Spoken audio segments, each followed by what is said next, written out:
Give your name and address for the record. Thank you.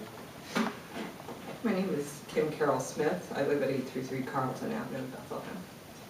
I'm glad that I can follow Mr. Shirer's comments and his characterization of the special quality of life in Bethlehem, and I think that's relevant to what you do as the Planning Commission, thinking about that quality of life, because I think that we all are pretty aware that Bethlehem's brand, if we had one, would be history.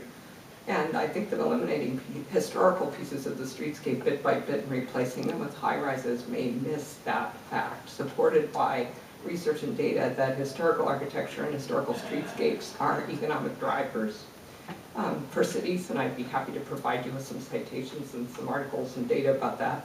But Bethlehem's brand is history and its historical ambiance, and that's why the downtown was redeveloped with a historical feel in the 1970s, thanks to visionary city leaders who were really quite far ahead of their time in recognizing that historic preservation pays in many ways.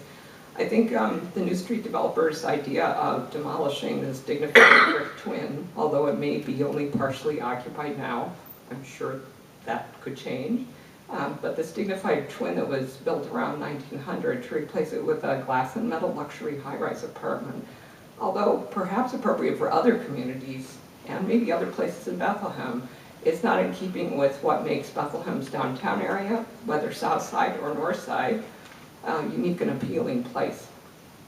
And I'm kind of baffled by the developer's characterization that this modern building fits into the historic downtown and complements it.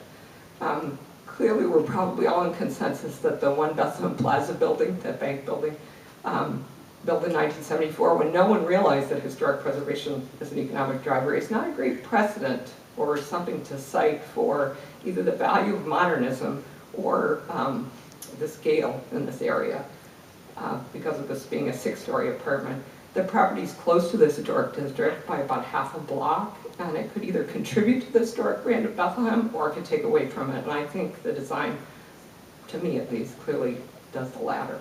And aside from the metal and glass design of the building, I think the scale is also relevant. And just one question is, what if apartments could be constructed behind and hidden by a lower building, and if that would fit in better with the character of the neighborhood.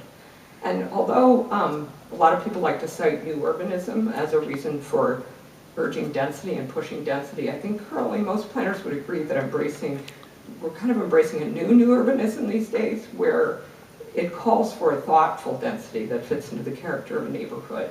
And I just asked, does this building really fit that character of the historic neighborhood? And one more issue, completely different.